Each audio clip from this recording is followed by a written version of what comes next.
Silakan.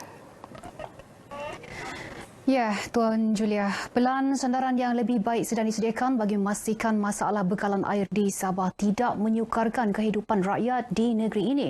Timbalan Ketua Menteri Datuk Seri Panglima Bung Mokhtar Radin berkata, antara punca utama masalah bekalan air negeri ini adalah kerosakan pam di loji rawatan air akibat sampah dan pasir yang disedut dalam kuantiti yang tinggi kerap terjadi ketika bencana banjir serta hujan lebat.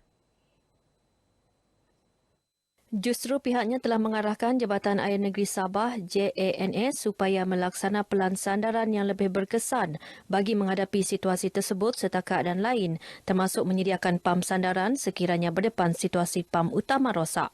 Datuk Bung Mokhtar yang juga Menteri Kerja Raya Sabah berkata demikian di persidangan Dewan Undangan Negeri Sabah di Likas, Kota Kinabalu. Beliau berkata demikian ketika menjawab soalan tambahan Wakil Rakyat Elopura, Kelvin Chong yang bertanya tentang situasi bekalan air di daerah Sandakan dan Sabah yang berdepan masalah kekurangan tekanan serta bekalan terputus. Menjawab soalan asal Wakil Rakyat Balong, Hamid Awang mengenai perkembangan terkini projek bekalan air Tawau Fasa 3 melibatkan reka bentuk dan pembinaan empangan air baharu, Datuk Bung Mokhtar berkata sehingga 31 Oktober lepas, projek berkenaan pada tahap 6.93% siap.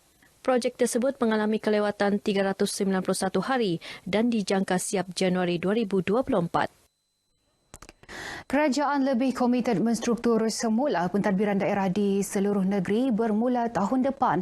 Ia bagi memastikan pembangunan daerah dapat dilaksana dengan lebih berkesan berbanding menaik taraf daerah kecil kepada daerah penuh kerana melibatkan implikasi kewangan yang besar. Pembantu Menteri kepada Ketua Menteri Datuk Abidin Madingkir memberitahu pendekatan baharu tersebut menyasarkan 73 jawatan penolong pengarah daerah pembangunan yang akan memudah cara pengurusan pembangunan di 73 Dewan Undangan Negeri. Peringkat awal, kerajaan menyasarkan 24 penolong pegawai daerah pembangunan ditempatkan di 24 pejabat daerah penuh hujung tahun ini dan selebihnya akan dilaksana tahun depan. Pendekatan untuk menstrukturkan pentadbiran daerah akan lebih berkesan dalam usaha merancangkan lagi pembangunan di daerah. Dalam masa yang sama, pelaksanaan projek pembangunan akan dapat disiap sempurnakan mengikut tempo yang ditetapkan dan dapat meminimalkan kos serta ketirisan.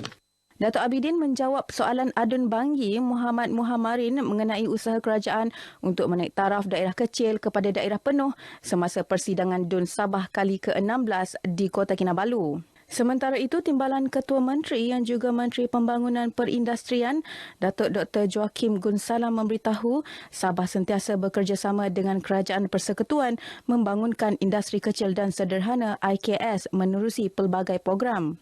Kerjasama dilaksana melalui program Be Your Own Boss BYOB dan program peningkatan reka bentuk pembungkusan produk usahawan PRPPU. Sementara itu, Kementerian Pembangunan Luar Bandar KPLB Persekutuan meneruskan skim pembangunan kesejahteraan rakyat terutama melibatkan program perumahan rakyat termiskin PPRT meliputi 2 skop kerja iaitu bina baharu dan baik pulih rumah yang usang atau rosak akibat bencana. Menteri Pembangunan Luar Bandar Negeri Datuk Jahid Jahim berkata demikian ketika menjawab soalan Adun Liawan Datuk Anwar Ayub. Kementerian Belia dan Sukan KBS Sabah akan menubuhkan jawatan kuasa rentas agensi pembangunan belia sebagai usaha meningkatkan tahap kecemerlangan belia negeri ini. Menterinya Datuk Elron Angin berkata ia merangkumi dasar Belia Sabah, Pelan Strategik Pembangunan Belia 2016-2020, Kajian Indeks Belia 2015 serta Pelan Sabah Maju Jaya SMJ bermula tahun depan. KBS juga akan bekerjasama dengan Universiti Malaysia Sabah bagi menjalankan kajian berterusan berkenaan tahap kesejahteraan hidup belia di Sabah. Datuk Elron berkata demikian dalam sesi penggulungan kementeriannya sempena persidangan DUN ke-16 di Kota Kinabalu. Sementara itu, ketika menyampaikan penggulungan Kementerian Sains, Teknologi dan Inovasi, Menterinya Datuk Yaakob Han memberitahu pihaknya akan memanfaatkan sepenuhnya peruntukan pembangunan 1.5 juta ringgit di bawah Rumah Rancangan Malaysia ke-12 tahun depan. Ini termasuk membangunkan Pusat Sains Teknologi dan Inovasi STI di bangunan Perpustakaan Negeri secara berfasa bermula di Perpustakaan Keningau. Kerjasama juga dijalin dengan MOSTI bagi membangunkan Pusat Sains Negara Cawangan Sabah tahun depan. Fenomena air pasang besar di perairan Kota Kinabalu yang berlaku sejak 4 Disember lalu diramal kembali normal hari ini. Pegawai Angkatan Pertahanan Awam APM Kota Kinabalu, Safarudin Ruslin berkata dalam tempoh beberapa hari ini, paras air paling tinggi mencecah hampir 2 meter di sekitar pesisir pantai Kota Kinabalu. Kekuatan anggota kita memang ada sedia anggota yang standby dengan di pusat kawalan itu lebih kurang 12 orang anggota. Kemudian untuk dalam tempo fenomena ini kita juga mengatur gerakan lebih kurang 15 kali anggota tambahan yang untuk digerakkan membuat rondaan di kawasan-kawasan hotspot lah. Beliau berkata demikian kepada RTM selepas membuat tinjauan di sekitar Menara Penyelamat Pantai APM Tanjung Haru, Kota Kinabalu. Safarudin juga berharap pengunjung yang datang ke kawasan pantai termasuk penduduk yang tinggal di kawasan pesisir pantai agar sentiasa peka terhadap kejadian hakisan tanah atau air pasang yang melebihi paras normal. Jasa bekas yang di-Pertuan Negeri Sabah Allahyarham Tun Sakaran Dandai akan sentiasa dikenal rakyat. Allahyarham seorang pemimpin yang dihormati dan disayangi atas sumbangan beliau terhadap pembangunan negeri dan negara. Seluruh rakyat negeri Sabah akan kenang beliau sebagai pemimpin yang banyak berjasa kepada negeri termasuk juga negara kerana beliau pernah berkhidmat di peringkat persekutuan. Jadi kita doakan semoga roh Allahyarham dicucuri rahmat oleh Allah Subhanahu Wa Taala. Ketua Menteri Datuk Seri Panglima Haji Jinor ditemui RTM selepas majlis tahlil Allahyarham Tun Sakaran Dandai ke-100 hari di Likas, Kota Kinabalu.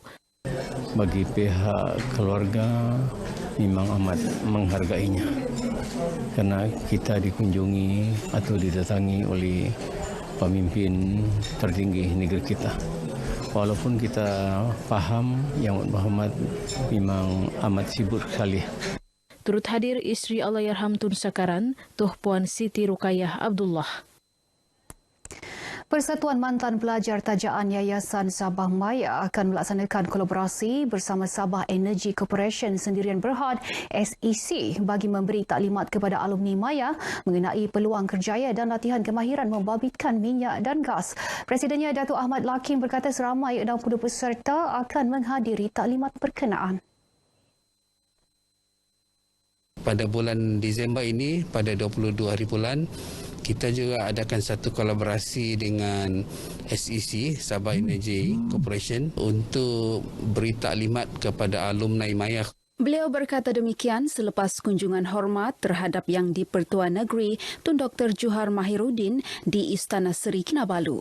Turut melakukan kunjungan Persatuan Amal dan Jariah Sabah diketuai pengasasnya Masrul Guding bertujuan menerangkan hala tuju persatuan menerusi tim amal yang menyediakan perkhidmatan van jenazah secara percuma di seluruh negeri.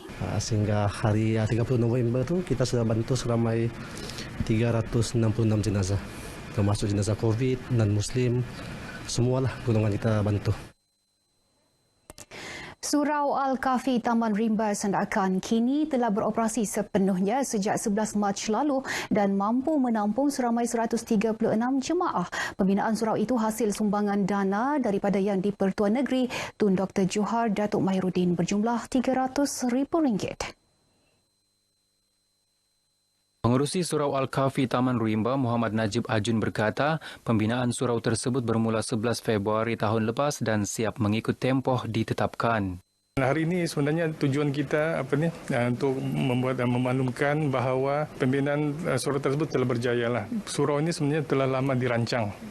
Dan pengurusi jawatan kuasa pertama adalah Tun sendiri. Beliau ditemui RTM selepas mengadakan kunjungan hormat terhadap Yang di-Pertuan Negeri di Istana Seri Kinabalu. Tambah Muhammad Najib, pihaknya akan terus meningkatkan prestasi pengurusan surau ke tahap lebih cemerlang demi kebaikan semua jemaah. Baik, sekian paparan dari Sabah untuk kali ini. Kembali bersama Tun Julia. Silakan. Baik, terima kasih Anusia untuk perkembangan